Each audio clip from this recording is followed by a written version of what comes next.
Good morning दोस्तों, मैं कुछ कुमार सरल एग्जाम के यूट्यूब चैनल पे आपका स्वागत करता हूं। दोस्तों लेकर आए 4 सितंबर से बनने वाले 10 करंट अफेयर के महत्वपूर्ण प्रश्न जो आपकी परीक्षाओं के लिए इम्पॉर्टेंट हैं।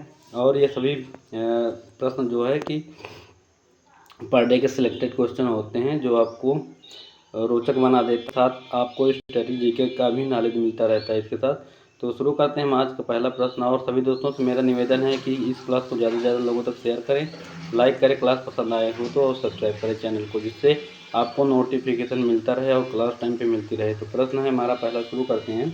नीतीश कुमार जिसने पैरा ओलंपिक में गोल्ड मेडल जीता वह किस खेल से संबंधित है? ऑप्शन निशानेबाजी, शतरंज, बैडमिंटन, वॉलीबॉल। तो राइट आंसर इसका सी होगा, ये बैडमिंटन से संबंधित है। ठीक, अभी पेरिस पैरा ओलंपिक चल रहे हैं जो 28 अगस्त से 8 सितंबर तक चलेगा पेरिस में। ये संस्करण अगर पूछें तो संस्करण इसका 17वां था। ठीक, और भारत के पैरा बैडमिंटन खिलाड़ी नीतीश कुमार ने पेरिस पैरा ओलंपिक में 2024 में गोल्ड मेडल जीता। और गोल्ड मेडल जीतने वाली इस पैरा ओलंपिक में अवनी लेखरा है। ठीक, पहला, और फिर बाद में अभी उस दिन भाला फेंक में गोल्ड मेडल सुमित अंतिल ने जीता। ठीक, और ये तीसरा गोल्ड। और उन्होंने पुरुष एकल SL3 वर्ग के फाइनल में ब्रिटेन के डेनियल बेथेव को शिकस्त दी। उनकी फाइनल में ब्रिटेन के प्लेयर से टक्कर हुई। भारत को पैरालंपिक में एक और गोल्ड मेडल मिल गया। अगर बात करें पेरिस पैरालंपिक में, भारत पिछली बार की अपेक्षा अब की बार 20 मेडल जीत चुका है। पिछली बार जिस टोक्यो पैरालंपिक में इसने 19 पदक जीते थे। ठीक, तो रिकॉर्ड टूट गया पिछला। और पहला गोल्ड अवनी लेखरा ने 10 मीटर एयर राइफल में जीता। अवनी लेखरा के बारे में और बता दें, 2 गोल्ड मेडल जीतने वाली पैरालंपिक में ये पहली भारतीय भी बन गई। ठीक, नेक्स्ट हमारा प्रश्न है, यूपी सरकार उत्तर प्रदेश के किस विश्वविद्यालय में वैदिक 3D संग्रहालय स्थापित करेगी? ऑप्शन है संपूर्णानंद संस्कृत विश्वविद्यालय, बी है इलाहाबाद विश्वविद्यालय, सी है दीनदयाल उपाध्याय यूनिवर्सिटी, या डी कानपुर यूनिवर्सिटी। इसका राइट आंसर होगा संपूर्णानंद संस्कृत विश्वविद्यालय, सबसे पुराना विश्वविद्यालय यहाँ बनाया गया था। और बात करें इसकी डिटेल की, तो उत्तर प्रदेश सरकार प्रधानमंत्री नरेंद्र मोदी के संसदीय क्षेत्र वाराणसी के संपूर्णानंद विश्वविद्यालय में एक वैदिक 3D संग्रहालय का निर्माण कराएगी। और यह संग्रहालय भारतीय ज्योतिष, खगोल विज्ञान और वैदिक साहित्य को समर्पित होगा। ठीक, और इसमें बात करें तो इसमें 16 संस्कारों, 64 कलाओं और 18 विधाओं को विस्तृत रूप से दिया जाएगा। जोनाथन डंकन के प्रस्ताव के तहत इंडिया कंपनी और गवर्नर जनरल लॉर्ड कॉर्नवालिस की मंजूरी से 1791 में इस सरकारी संस्कृत कॉलेज की स्थापना की गई थी। नेक्स्ट हमारा प्रश्न है, किस राज्य की विधानसभा में रेप विरोधी बिल पास हुआ? झारखंड, बिहार, पश्चिम बंगाल या उड़ीसा? राइट आंसर इसका सी ऑप्शन होगा, पश्चिम बंगाल। ठीक, पश्चिम बंगाल है ये। ठीक, तो यहाँ पे अभी रेप केस हुआ था और ट्रेनी डॉक्टर के साथ जो 4-5 लोगों ने बलात्कार किया, इसी के मैटर को गंभीर लेते हुए तुरंत वहाँ विधानसभा में ये बिल पास हो गया। अब इसमें सिस्टम क्या है, तो पश्चिम बंगाल विधानसभा में मंगलवार को 3 सितंबर को ममता बनर्जी सरकार द्वारा लाए गए बलात्कार विरोधी अपराधिता विधेयक, इसको नाम दिया गया है, सम्मत से पारित किया गया। इसमें क्या होगा कि बलात्कारी को जो सामूहिक बलात्कार करते हैं, बच्चों का शोषण करते हैं, तो इनको क्या है कि 10 दिन के अंदर फांसी की सज़ा का प्रावधान इसमें दिया गया है। इसमें नो पैरोल होगा, मतलब कोई पैरोल नहीं, इसको छूट नहीं दी जाएगी बीच में। तो इसमें 10 दिन की फांसी की सज़ा डायरेक्ट। और इस बिल में दोषी पैरोल की सुविधा भी नहीं है। राजधानी क्या है? पश्चिम बंगाल कोलकाता। सीएम ममता बनर्जी, राज्यपाल CV आनंद बोस हैं। ठीक, आनंदा बोस हैं। तो ये फिलहाल जो नियम पारित हुआ है बहुत अच्छा है इसमें। और भी राज्य अगर पारित कर दे तो जो रेप की घटनाएं होती हैं रोज़ का रोज़, इसमें कुछ कमी देखने को मिलेगी। अगला हमारा प्रश्न है, पेरिस पैरालंपिक में सुमित अंतिल ने भाला फेंक में कौन सा पदक जीता? गोल्ड, सिल्वर, ब्रॉन्ज या कोई नहीं?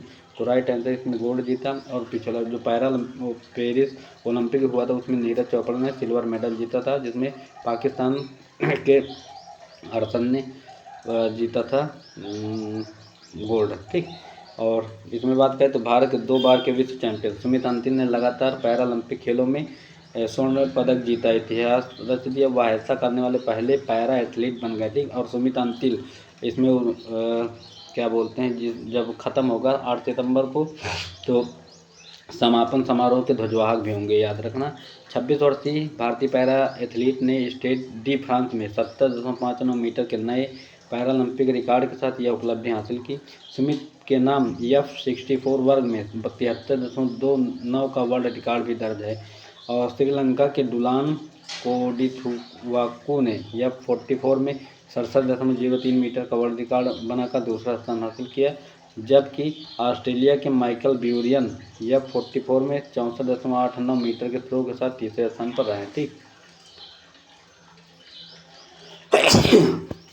नेक्स्ट हमारा प्रश्न है, हाल ही में दुनिया की सबसे बुजुर्ग महिला मारिया ब्रान्यास मोरेरा का 117 वर्ष की आयु में निधन हो गया। वह किस देश से संबंधित हैं? तो ऑप्शन इसके हैं स्पेन, ब्राज़ील, इटली या जापान। राइट आंसर ए होगा वो स्पेन की निवासी। ठीक, अब इसमें बताएं तो ब्रान्यास का जन्म कब हुआ था? 1907 में सैन फ्रांसिस्को अमेरिका में हुआ था और बाद में वो अपने परिवार के साथ स्पेन चली गई थी। मारिया ब्रान्यास मोरेरा सुपर सेंटेनेरियन है जो 117 वर्ष 73 दिन की आयु में लुसिले रैंडल 1904-2023 की मृत्यु के बाद दुनिया के सबसे बुजुर्ग सत्यापित जीवित व्यक्ति बन गई है और दोनों विश्व युद्ध देखने वाली ये महिला है। ठीक, और दुनिया में सबसे बुजुर्ग व्यक्ति अब जापान की टोमियो इटुका हैं जिनका जन्म 23 मई 1908 को हुआ था और उनकी उम्र 116 वर्ष अब है।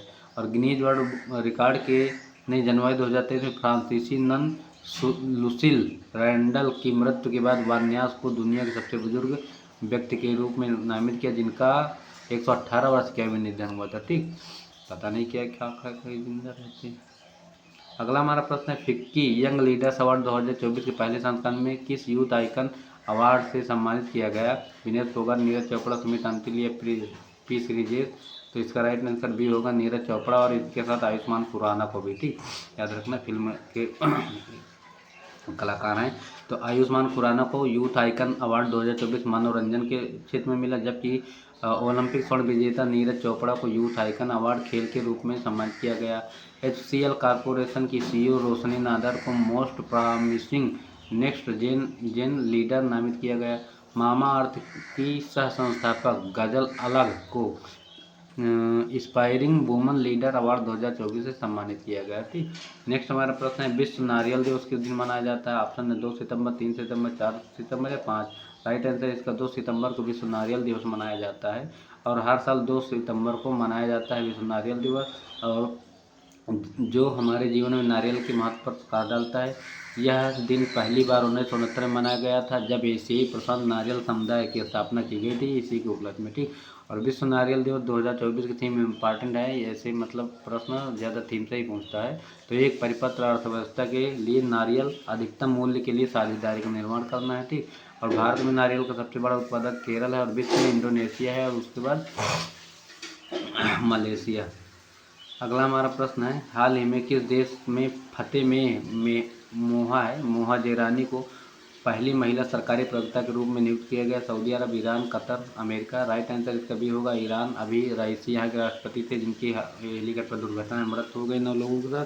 ठीक, तो ईरान की पहली सरकारी प्रवक्ता बनी फतेह में मोहजेरानी और राष्ट्रपति ने कैबिनेट बैठक में फैसला लिया गया। फतेह में मोहजेरानी को मसूद पेजेश्कियान शासन का सरकारी प्रवक्ता नियुक्त किया गया। 54 वर्षीय मोहजेरानी एडिनबर्ग से बिजनेस एडमिनिस्ट्रेशन में डायरेक्टर के हैं। ठीक, राजधानी क्या है इसकी? तेहरान है। राष्ट्रपति वर्तमान में मसूद पेजेश्कियान हैं। ठीक, और नेक्स्ट हमारा प्रश्न है, ईरान सबसे ज़्यादा केसर उत्पादक भी है, ये भी याद रखना। ठीक, और पेरिस पैरालंपिक में निशात कुमार ने सिल्वर मेडल जीता, वो किस खेल से संबंधित हैं? देखो इसमें खेल से संबंधित है तो इसमें ऑप्शन गलत हो गया। टोक्यो पैरालंपिक फिलहाल इसमें खेल से अच्छा ये हाई जंप से संबंधित है। ठीक, तो इसके सारे ऑप्शन गलत हैं, ये हाई जंप से संबंधित है, ऑप्शन इसके गलत हो गए। हाई जंप, ठीक, ये हाई जंप से संबंधित है। अब इसके बारे में बता दें तो निशात कुमार ने पेरिस पैरालंपिक में हाई जंप में भारत को सिल्वर मेडल जिताया। ठीक, और निशात ने टोक्यो पैरालंपिक में भी सिल्वर मेडल जीता था। इस बार उनकी कोशिश गोल्ड जीतने की थी जिसमें वह सफल नहीं हो सके। ठीक, और निशात ने 2.04 मीटर की सीजन की सर्वश्रेष्ठ छलांग लगाई और USA के रोडरी टाउनसेंड से पीछे रहे जिन्होंने गोल्ड पर कब्जा जमा। अगला हमारा प्रश्न है, हाल ही में एयरटेल ने म्यूजिक सहित अन्य सेवाओं के लिए किस कंपनी के साथ साझेदारी की? Apple, Samsung, Motorola, Nokia. Right answer इसका एप्पल है। ठीक, और एप्पल के भी कितने करोड़ के मोबाइल MP के सागर में ट्रक से चोरी हुए हैं। और एप्पल कंपनी जो है भारतीय मूल के CFO बनाया है उसने, और तमिलनाडु में नई एक कंपनी खुल रही है एप्पल की। और भारतीय एयरटेल ने इस साल के अंत में भारत में ग्राहकों के लिए एप्पल म्यूजिक और एप्पल TV प्लस के लिए विशेष ऑफर लाने के लिए एप्पल के साथ साझेदारी की। यहाँ में एक कंपनी थी, और इस सहयोग के तहत एप्पल TV प्लस को प्रीमियम एयरटेल वाईफाई और पोस्ट पेड प्लान के साथ जोड़ा जाएगा। स्थापना की बात करें, 1 अप्रैल 1976 को कॉलेज छोड़ने के बाद स्टीव जॉब्स और स्टीव वोजनियाक द्वारा की गई। एप्पल का मुख्यालय क्यूपर्टिनो कैलिफोर्निया अमेरिका में है। ठीक, और तो ये थे आज के हमारे 10 करंट अफेयर के महत्वपूर्ण प्रश्न जो आपके एग्जाम के लिए इंपॉर्टेंट थे। और उम्मीद है कि यह वीडियो आपको पसंद आया होगा, और सभी लोग क्लास को लाइक कर दिया करें, ज़्यादा से ज़्यादा लोगों तक शेयर करें, लाइक करें, सब्सक्राइब करें। Thanks for watching this video. अगली मेरी क्लास BPSC से संबंधित होगी 4.0 के लिए। जो भी तैयारी कर रहे हैं उनके लिए प्रैक्टिस है। सभी 50 क्वेश्चन होंगे जो 10 मिनट या 15 मिनट का समय में ज़्यादा से ज़्यादा क्वेश्चन कवर करता है, तो वो भी इम्पॉर्टेंट है। आप लोग उसको देख लीजिएगा 10:30 बजे के बाद। Thanks for watching video. Thank you.